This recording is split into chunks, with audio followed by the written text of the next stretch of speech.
मुताबिक सलूक होगा। निगरां हुकूमत डट गई। निगरां वजीर दाखिला के बाद निगरां वजीर आजम का बयान। कहा नवाज शरीफ अदालत के इजाजतनामे के साथ बाहर गए।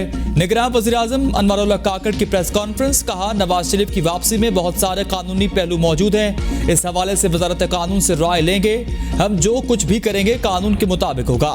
मेरे पास गैब का इल्म नहीं कि किसके साथ और किसके बगैर इलेक्शन होंगे।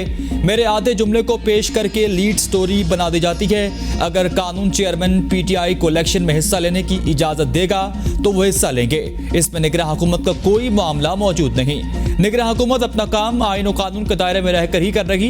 ये तासुर नहीं देना चाहते कि हम किसी सियासी क़यादत के खिलाफ हैं। 9 मई का मामला अदालत में है। 9 मई को प्लान के मुताबिक हमला किया गया।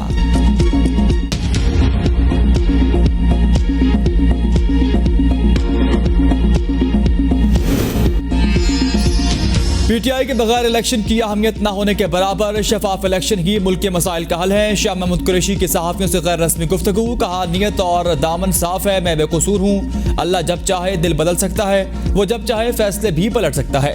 हमने 71 में अपनी आंखों से मुल्क टूटते देखा। आज मुल्क डूबता हुआ देख रहा हूँ। सियासत के 29 साल थाने में नहीं गया। अब पर्चे भी हो गए और अब हम दहशतगर्द भी बन गए। मालूम नहीं बर्फ पिघली है या नहीं। जो बेगुनाह है उसे रिहाई मिलनी चाहिए।